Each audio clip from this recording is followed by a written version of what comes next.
오늘 말씀을 통해서 루키서 1장 1절로 6절 말씀 예배의 목마름이라고 하는 제목으로 함께 은혜를 나누도록 하겠습니다. 오늘 우리 점심 때도 그리의 100일 떡을 먹었는데, 그죠?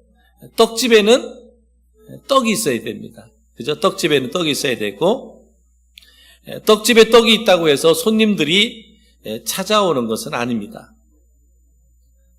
떡이 맛있어야, 그죠? 떡집에 떡이 있는데 떡집에 떡이 맛있어야 사람들이 찾아오게 되는 것을 볼 수가 있습니다. 떡이 없는 집에는 손님이 찾아오지도 않고, 떡이 있어도 맛이 없으면 그 역시 찾아오는 손님이 없습니다. 베들레헴이라고 하는 이름은 원래의 뜻은 떡집이라고 하는 뜻을 가지고 있어요. 떡집, 베들레헴 이름의 뜻은 떡집이라는 거죠. 그런데 이 베들레헴에 떡이 없으니까 백성들이 떡을 찾아서 모압 지방으로 떠난 거예요. 오늘 성경에 나오는 엘리멜렉 가정이 베들레헴에 살았는데 베들레헴에 떡이 없는 거예요. 떡이 없어요.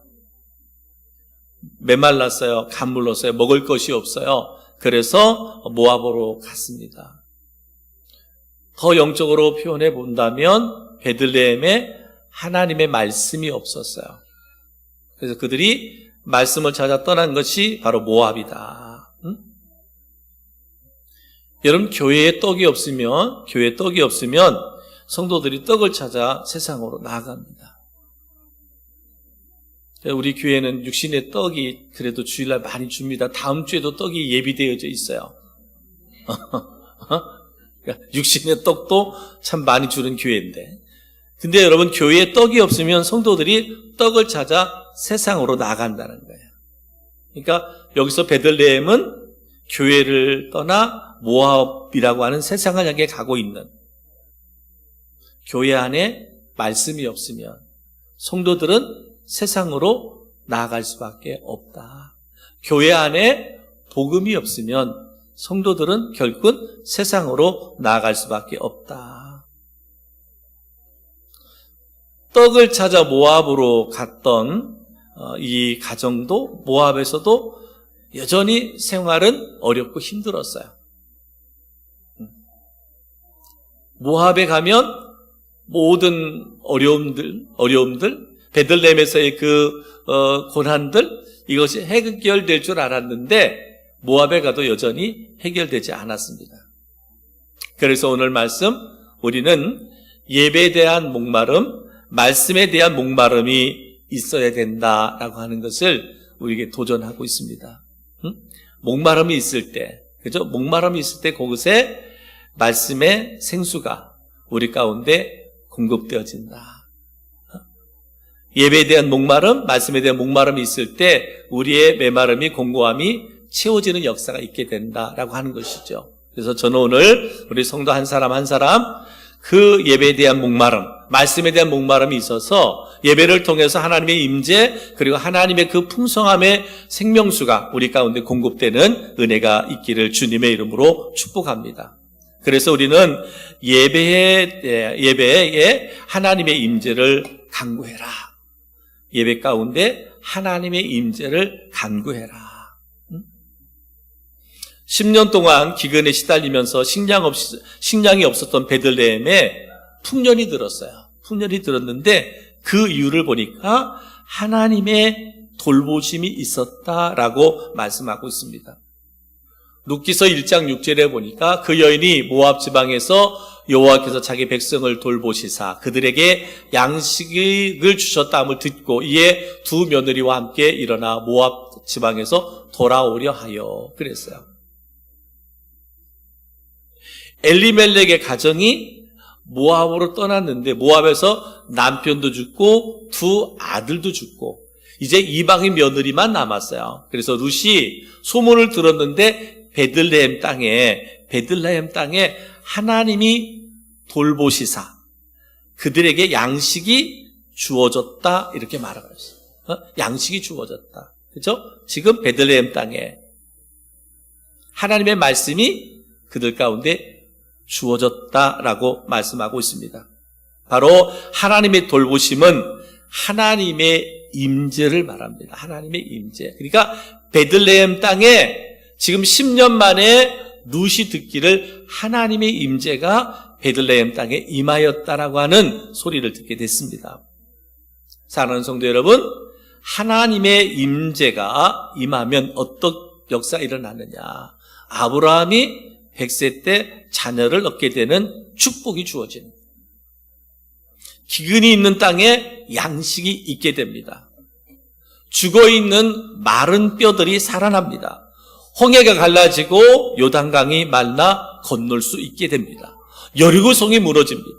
옥문이 열리게 되고요, 귀신 들린 자들이 떠나가고 병든 자들이 치유되고요, 보리떡 5개 물고기 2마리로 5,000명이 먹고 12광주리가 남는 그러한 역사가 일어납니다. 뭐 할 때? 하나님의 임재가 임하는 곳에.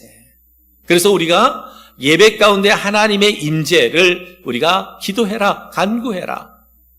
이 시간 우리가 드려지는 예배 가운데 하나님의 임재가 임하면 그저 베들레헴 땅에 떡이 없던, 말씀이 없던 그곳에 하나님의 임재가 임하니까 회복의 역사가 일어나게 되더라. 저는 저희 교회 가운데 언제나 하나님의 임재가, 예배 가운데 하나님의 임재가 임하여 우리의 삶을 새롭게 변화시키는 역사가 있기를 주님의 이름으로 축복합니다. 여러분의 가정에 하나님의 임재가 함께할 때 거기에 변화가 일어나는 거예요. 회복의 역사가 일어나는 거예요. 치유의 역사가 일어나는 거예요. 여러분의 직장, 여러분의 사업장, 일터 등 삶의 터전에 하나님의 임재가 임하면, 하나님의 돌보심이 임하면 기적이 나타나는 거예요. 역사가 나타나는 거예요. 우리 육신의 질병, 병마 때문에 힘들어하고 어려워하는 분들이 있잖아요. 그곳에 하나님의 임재, 하나님의 돌보심이 임하면 하나님의 역사가 일어나는 거예요. 말씀드렸잖아요. 나에게 하나님의 돌보심의 이유가 필요한 거예요. 치유의 역사가 필요한 이유가 있어야 돼요. 그러면 하나님이 일하시는 거죠. 하나님이 일하시는 거예요. 특별히 우리가 드려지는 예배 가운데 하나님의 임재하심이 있어야 됩니다. 예배에 하나님의 임재가 없을 때 하나님의 은혜가 메말라지고 성령의 감동이 없으므로 성도들이 세상으로 나아가는 거예요. 우리가 드려지는 예배 가운데 하나님의 임재가 없으면, 임재가 없다는 얘기는 은혜가 없다는 얘기고 성령의 감동이 없다는 얘기예요. 그러니까 성도들이 세상으로 나갈 수밖에 없어요. 여러분 보세요. 우리가 드려진 예배 가운데 생명이 있어요. 소망이 넘쳐요. 하나님의 임재로 인한 생명력이 넘쳐나요. 소망이 넘쳐나요. 지친 영혼이 예배 가운데 임재하시는 주님을 만남으로 말미암아 새롭게 소성케 되어질 때 어떻게 세상으로 나아갈 수 있어요? 예배 가운데 놀라운 역사가 일어나는데, 우리는 예배를 통해서 성령의 임재를 경험해야 됩니다. 그래야만 우리의 냉랭한 마음이 이렇게 녹아지는 거예요. 지치고 상한 영혼이 싸매지고 치유되는 역사가 성령의 임재를 통해서, 하나님의 임재를 통해서 이루어진다. 여러분, 오늘날 가장 안타까운 것 중에 하나가 뭐냐면, 때로는 우리들이 드려지는 예배가 사람을 기쁘시게 하는 예배로 변질되는 경우가 많아요.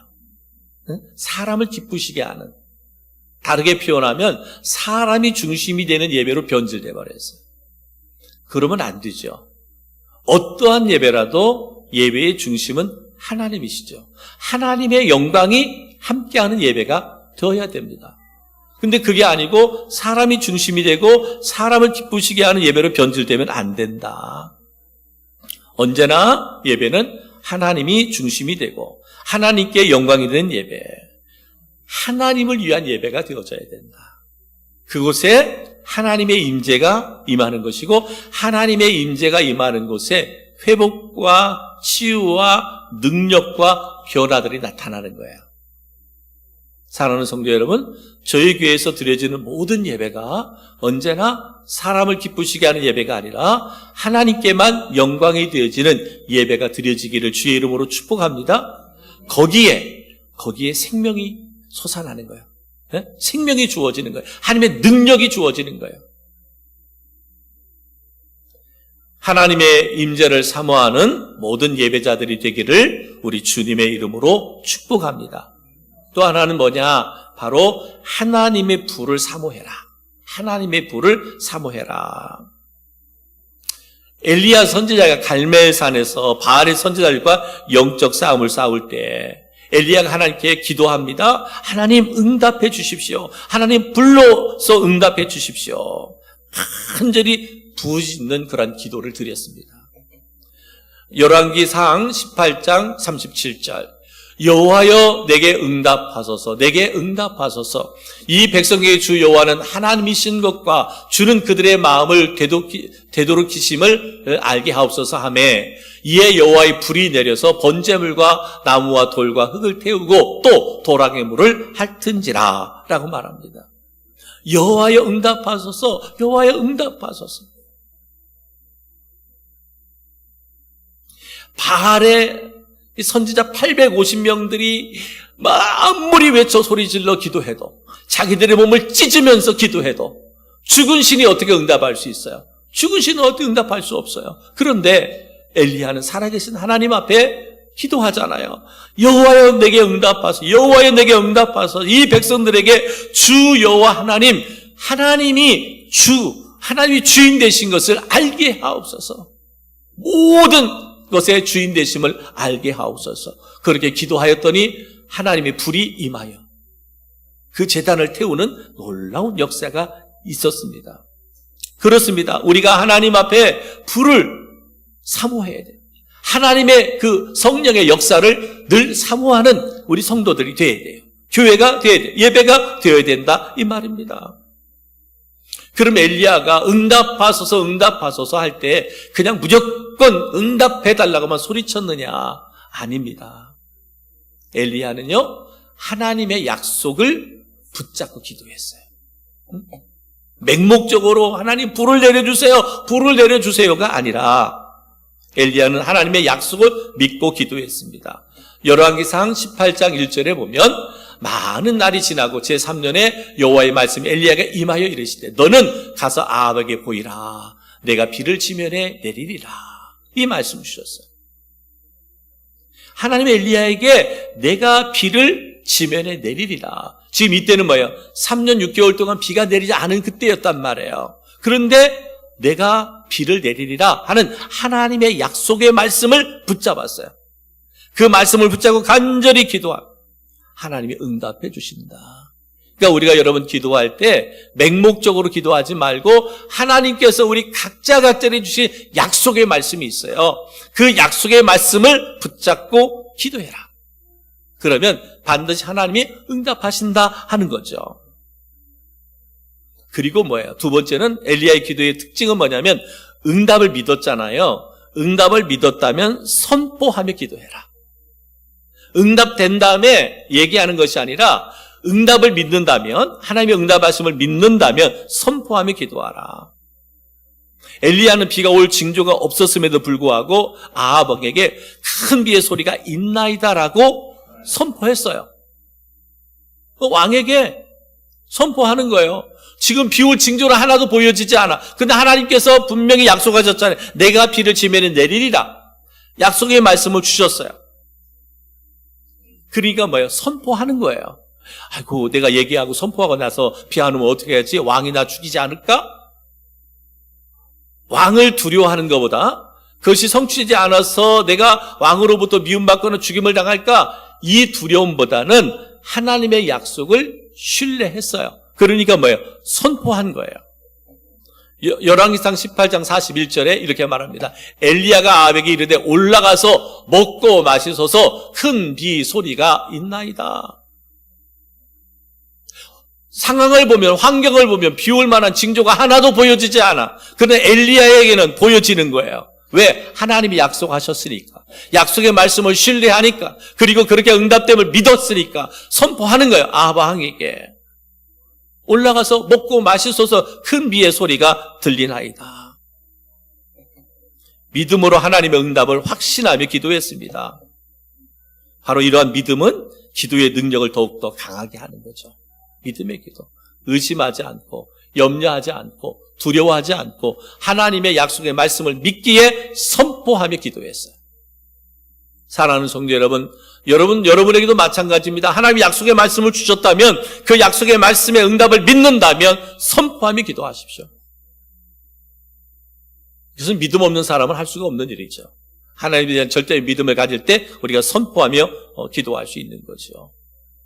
그리고 엘리야의 기도의 특징은 뭐였느냐? 바로 끈기 있는 기도였어요. 끈기 있는 기도. 응? 엘리야는 하늘에 비가 내릴 때까지 포기하지 않고 기도했습니다. 약속을 믿었다. 하나님의 약속의 말씀을 하나님 말씀하셨잖아요. 그 약속의 말씀을 믿었잖아요. 그래서 아합에게 선포했잖아요. 그리고 기도하잖아요. 그래도 뭐가 나타나질 않아. 뭔가 비올 징조가 보이질 않아요. 그런데도 낙심하지 않았어요. 포기하지 않았어요. 왜? 하나님이 약속하셨으니까. 내가 그 약속을 믿으니까.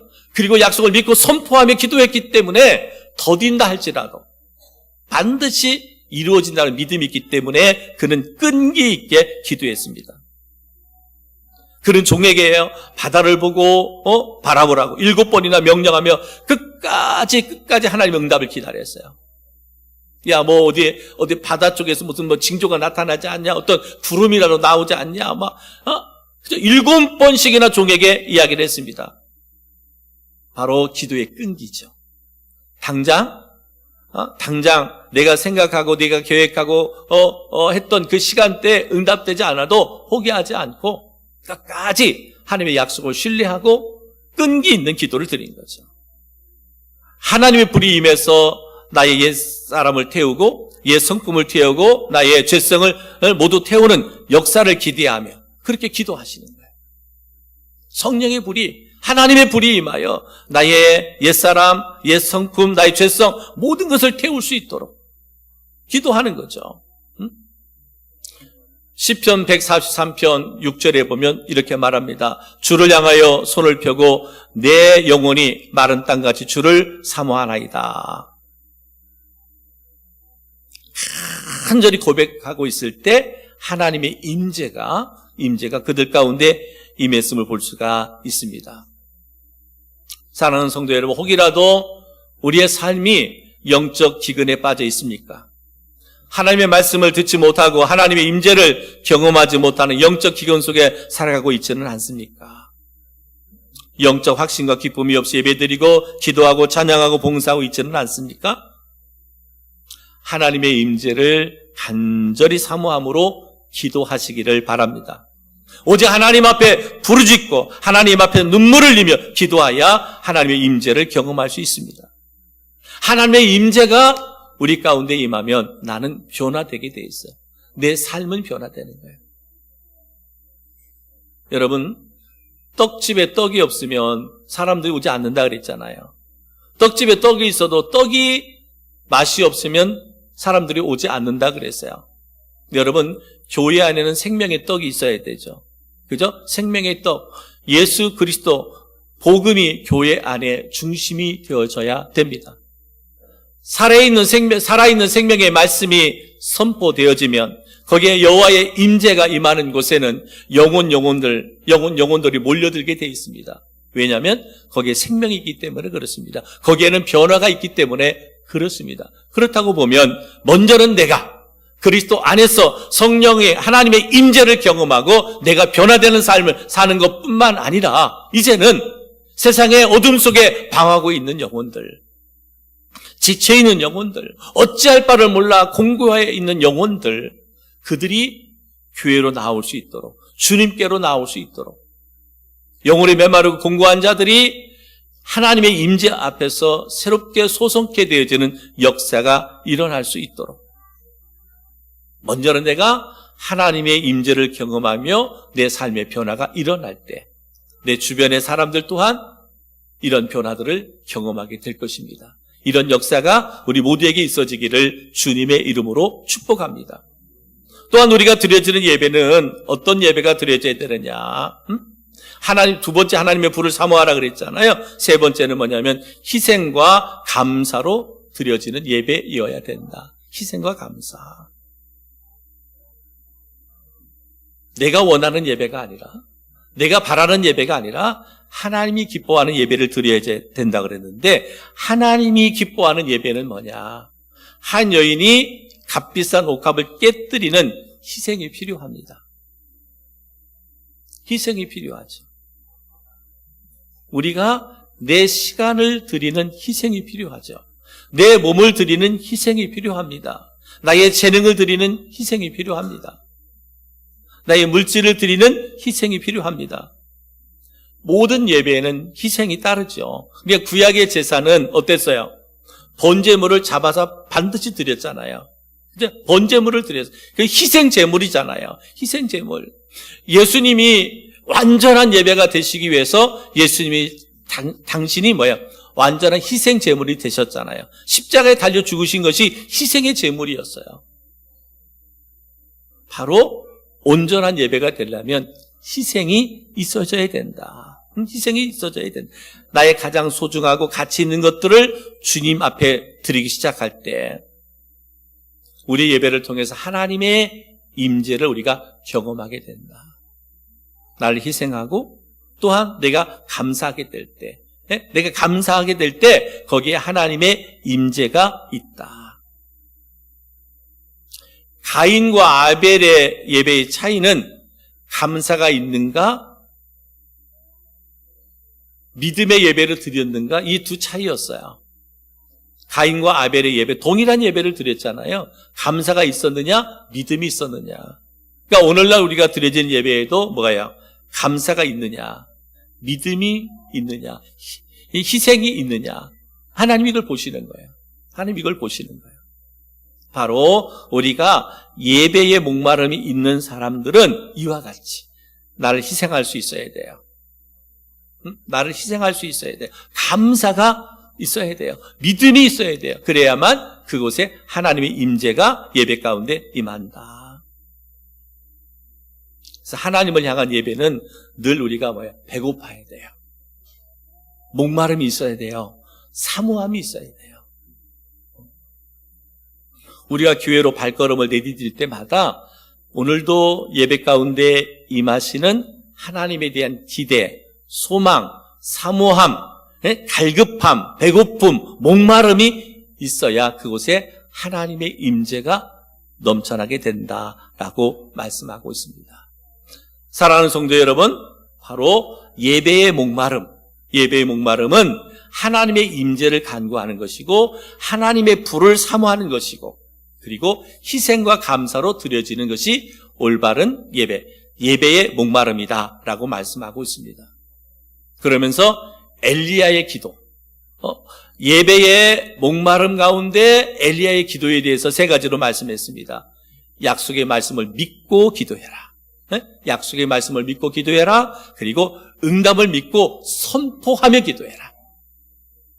주저하지 말고 약속의 말씀을 믿었다면 그 믿음으로 선포해라. 그리고 기도해라 이 말.